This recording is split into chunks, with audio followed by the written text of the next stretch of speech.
Let's talk some sports, baby.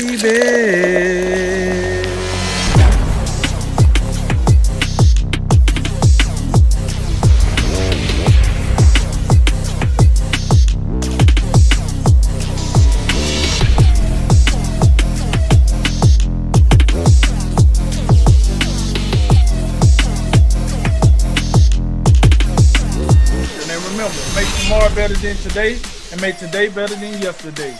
And you know what we gonna do. We gonna holler at you until next time, baby. Welcome to A Drink of Wisdom. With Nathan Drinkard, I'm your host, Cody Ward. Thank you for spending some of your time with us tonight. Now, as a reminder to all our listeners, besides being on all your favorite podcast platforms, A Drink of Wisdom is also on YouTube with each show segment available. Head on over if you like what you hear. We would appreciate your subscription. What's going on, man? Big Friday. I'm stoked. It's conference championship weekend, man. Right. Championship week. You know what it is. We back in the building. Another outstanding Friday. So you know what it is. Let's talk some sports, baby. And go on and pull up a seat because you know we got to speak. Cody, go on, let them know what we got on the agenda today. All right, let's do it. Episode 23, we're previewing the 2021 NBA season and, of course, covering that aforementioned college football weekend. But first, let's get to some Thursday night football action. We had the 6th overall pick in action and the Chargers and Raiders. Justin Herbert, man, he's shown bright under those lights in Vegas. He led the Chargers to a 30-27 overtime win. He threw for 314 yards, 2 touchdowns, and 0 picks. The Raiders quickly lost the services of Derek Carr in the game to a groin injury, with Marcus Mariota taking over. He threw for 226 yards and ran for another 88, but a costly pick helped make up the difference. The Chargers seriously dashed the Raiders' playoff hopes, sending them to 7-7, 2 games back of the Ravens with just 2 games left to play. So, Drink, were you more impressed by the Chargers or more disappointed by the Raiders? Well, before I get to that question, I just need to say that I think Mariota should be in the MVP conversation because that was a sensational performance last night. What says you? The man's making $17 million to be a backup. I don't want to hear it. No, I'm just playing. He played well. I'll give him credit. I just try to get the feathers a little ruffled early. Yeah, but to answer your question, to be honest with you, I'm more disappointed with the Raiders. Listen, I know that they lost their starting quarterback, so what do you expect, right? But even before you lost them, I thought the Chargers were still willing and dealing. When we seen the Chargers take the ball first, they just marched down the field. It wasn't like the Raiders had much resistance on the first drive. And then so on and so forth. You said the stats, 314 yards, 2 touchdowns, 0 picks. That has nothing to do with Derek. Well, that has very little to do with Derek Carr being hurt. Why? Because you just said Marcus Mariota came and took over, and he didn't have a bad game himself. So the offense was playing. It was the defense. Therefore, I'm more disappointed with the Raiders. And listen, this is not a one-year anomaly. I didn't watch one game of the Raiders and say, oh, my God, they're awful or anything. But I will tell you this. With them being 7-7, and last year they finished the season 7-9, it's looking like a trend at the end of the season. I don't know what's going on with the Las Vegas Raiders, but they seem to run out of gas. It might be a little more expensive on the West Coast. I don't know, but they seem to be running out of gas. And I think it's time to blame some of this on John Gruden. Like, what are we doing, John? You pumping the boys up in the first half, and in the second half you coming out here, flat. You coming out here like tires in the wintertime, coming out here flat. No. All right, you need to put the pressure back into them tires, and we need to hit this road running and hit the nearest gas station. But, with all that said, the Raiders wasn't all bad. Josh Jacobs, I thought, looked really good last night. He ran for over 100 yards with a TD. So he looked impressive. It was, like I said, it wasn't all bad. I just suspect the Raiders, with the moves that they made, you don't have that big group of picks anymore, so you're relying on these young guys. Because I hear, hey, the Raiders are young. They're young. They're young by choice. We do know that, right? We do know that the Raiders are young by choice. They had star players. They traded those star players for picks. Therefore, those picks are young players. So they wanted to be young on purpose. That was the Mike Mayock and John Gruden plan. Cool.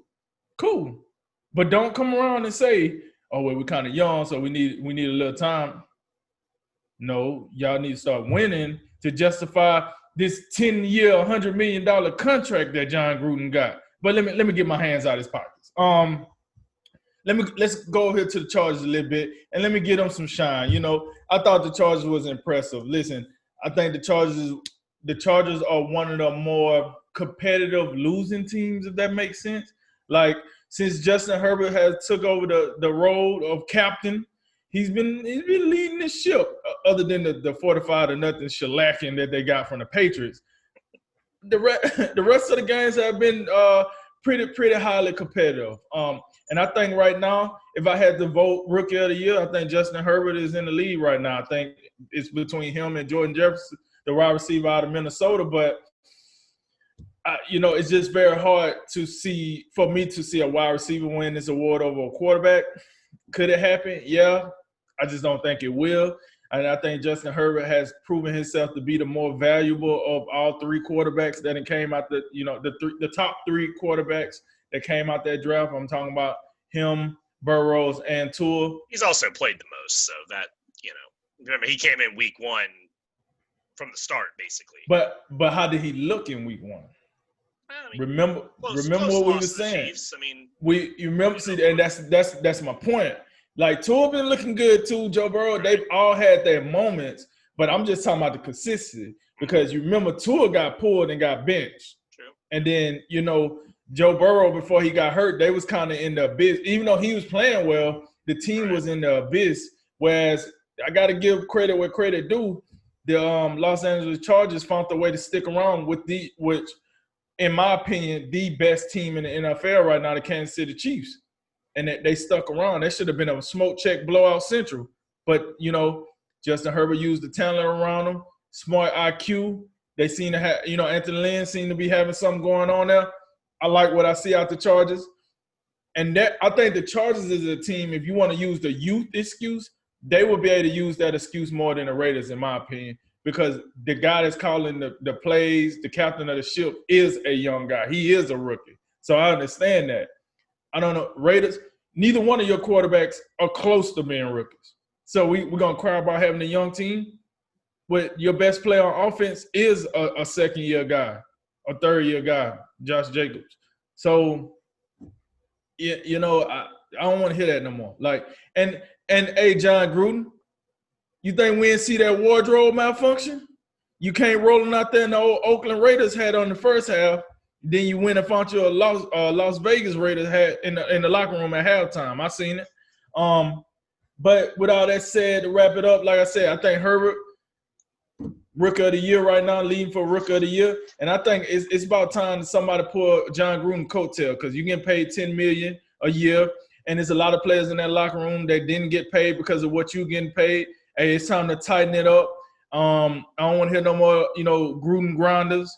You drawing X's and O's now, so let's tighten up. Let's figure out how to finish the season somewhat strong there, John. And good win for the Chargers, bad loss for the Raiders, and we'll see where both teams go from here. Yeah, I kind of thought the Raiders would take care of business.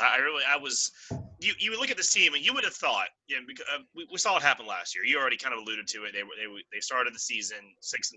They finished at 7-9. This year they started 6-3, and they're 7-7 now, which it looks like you're on the timeline. And they did have injuries. They definitely weren't at full capacity, and obviously the Derek Carr injury was huge. I'm not going to downplay that, but if they were a playoff team, if they were legitimately a playoff team, even a wild card, a 6 or even a 7 seed this year, because that's the thing now, you think they would have found a way to win this game, especially with how well Marcus Mariota came in and played. I mean, you didn't put in your Nathan Peterman wasn't backing him up. I mean, you had a guy that's been in the NFL for a number of years and is getting quality money to be a backup, and he played well.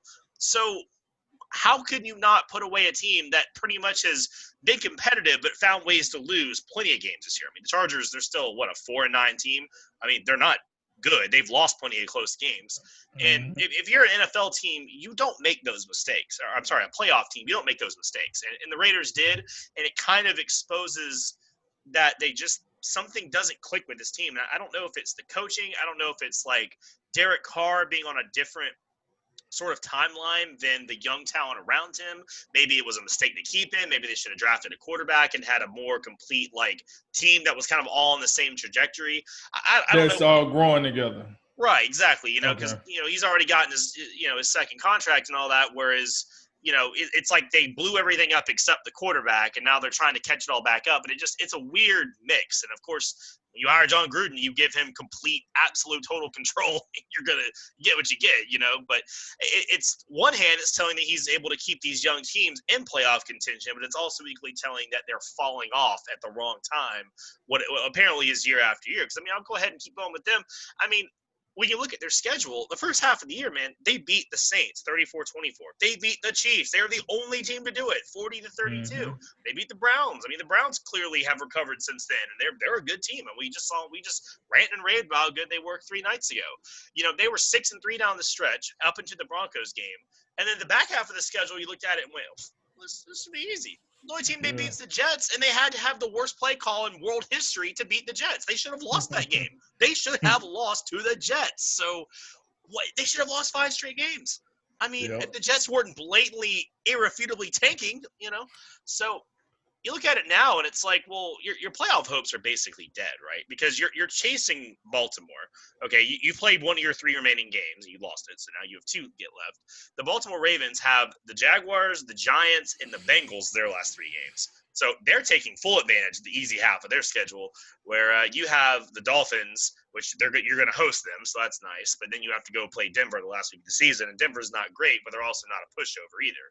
So it's sad again that they had that work from Marcus Mariota, and they had all this going on, and the defense couldn't do anything. I think it was Trayvon Mullen. He was getting just destroyed all night, and that wasn't Keenan Allen and Mike Williams. That was like 3rd and 4th round picks. Those are some random dudes out there for the Chargers, and these guys were getting broke off. It's not good. The whole thing is just not good. Again, I know they weren't in full strength, but man, that's rough.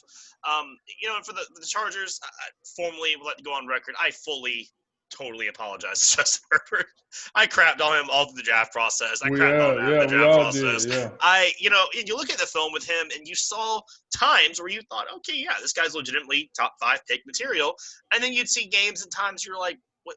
How is this guy getting drafted? Like, what is this? And there's been so many of these big arm, 6'8" dudes that can throw the football out of the stadium, and they get to the NFL, they can't process it, they can't read it, they can't figure it out, and they just fall on their face. He just seemed like a guy that would look like a bust. But he's had a pretty good, situation. He's on a team that's, not great, but they're figuring it out. They're not like haplessly bad. And he's good, man. Like, he's really good. You're looking at his stats for the season, with this now, despite the 4-9 record, his completion percentage about 66.5%, 3,700 yards, 27 touchdowns, 10 picks. He tied Baker Mayfield's rookie touchdown record last night. So undoubtedly he'll probably throw one more, at some point in the rest of his 2 games. So, and a question for the Chargers now, what I kind of took away from this game, not so much in the game itself, was I know that they're winning, and they might win another game or 2. They're probably going to finish maybe 6-10, 5 and some whatever. But is Anthony Lynn going to be here next year? And I question it for a couple reasons, because the Chargers now have to answer the question, is he the guy that can make Justin Herbert better? Is he the guy that can continue to develop Justin Herbert and keep him on this trajectory? And you look at all the problems with clock management they've had. They've lost a couple games because of that. They've lost a couple really close games. They've blown some big leads. They are like Atlanta Falcons bad with blowing leads this season. They were talking about during the game, like 17-point leads they've blown and 12-point, 10-point leads, and just it's been bad, and some of the coaching decisions just in this game were like, what are you doing? Justin Herbert, like you said, from the first drive, he was torching these guys left and right. They had no answer for him. And, there was a minute to go until halftime. It was the drive that put the Chargers up 17-10.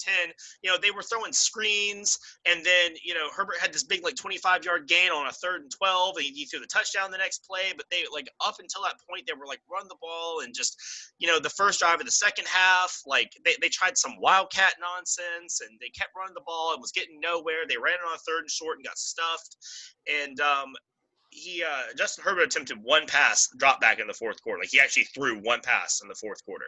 Now, a lot of that was ate up by a long drive by the Raiders, but despite him carving them up all day and despite the game being closed, you didn't have the ball in your player's best hands. And Anthony Lynn, after the game, he says, "Oh well, we had to run the ball. We couldn't just throw it." Well, I've never heard Andy Reid say, "Yeah, we can't give Patrick Mahomes the ball. We got to run the ball." I've never heard most great teams with great quarterbacks say that. That's ridiculous. And I mean, he seems not have him ready every week. I mean, this team got destroyed by the Patriots, 45-0. There's clearly issues with them getting up to play every week. There's clock management problems. There's blown leads. My point is this: I think that the Chargers might want to still consider moving on from Anthony Lynn, even if they finish 6-10 or 7 and even 7-9. I mean, I don't know. I haven't seen enough this year to think that, because again, it's important, because if you get this wrong in the next 3 years, your window is basically 3 years now. And now that Herbert is playing at a franchise level, you've got to capitalize on that. Before you get a huge contract, and then it gets harder to maintain your winner. They've got a window now, and you got to know if he's the guy. And I don't know. I don't see it, but. Right. No. Okay. So I understand what you're saying, but I'm of the listen. I'm not making no excuse for none of the piss poor decisions he made this year. Not at all. But I would say this: it is a new dynamic. You thought you were gonna start off the year with Tyrod Taylor, a guy that would have known would have had more tools in his box as far as clock management or end of the game management, and then you end up with a rookie that you have to like speed up the game now. Because listen, for all intents and purposes, Herbert was supposed to be on the bench for at least the first 5 games or so to learn those type of things. That was the plan, to learn, because these are the things that a young quarterback learns when they get to sit on the sideline and watch game action. Instead, he got thrown into action, and for as good as his talent is, he kind of lacked on some of the smaller things, and that's fine. He's a rookie quarterback. Right. You're learning. And I think for Lynn, it's also a learning experience as a head coach. What other time has he had a rookie quarterback? So I think I would say this, and if they canned him, I wouldn't be like, oh my God, this is ridiculous. But if they bring him back for another year, I think that's fair too. Give him another shot to show. Listen, I learned a lot last year. I got a PhD. Let me show you what I learned last year, being the head coach of the Chargers. And then give him another shot. And then if he fumbles it, if he messed this opportunity up, listen, Herbert will only been in the league for 2 years at that point. I don't think you're going to ruin his career by doing it unless you do some awful nonsense with the offensive line and he's dying out here and we're giving him the Andrew Luck treatment. You know what I'm saying? But as long as he can stay upright, I think Lynn could get another year, because it could be worse. The Chargers could be absolutely worse than they are now. Oh, they could also hire the wrong guy and go backwards. I mean, the grass isn't always greener. I just wonder if, when you get a guy like Herbert, now he's shown you, hey, I can be your franchise quarterback. He can make all the throws. And what's most impressive about Herbert, man, if you really watch him, he has no problem taking these downfield shots. That's a problem a lot of guys have. They get squeamish. They get a little conservative. They think, well, I don't want to make the big mistake, but he has no problem airing that thing out. He was torching them deep. I mean, there was a beautiful deep ball, and his ability to play make. There's a lot of good stuff to like. I hope that they really, really evaluate what they want at that position and what they want, for the coaching around him, and then make the right decision. Because I think if they do, whether it's keeping him or firing him, I'm not saying exactly, my opinion, but I think, either way could definitely work. If you do that, the Chargers could be a contender pretty quick. I think you have a lot of guys coming back on the defense. You got guys like Derwin James, who hopefully, fingers crossed, will be healthy. There's a lot to like if they get the draft right and they get the right coaches. This team can be really good, really fast. And for the Raiders, man, I mean, I guess you got to start hoping to hit some 3 and 14 parlays. Otherwise, you're on your couch again. So we'll see.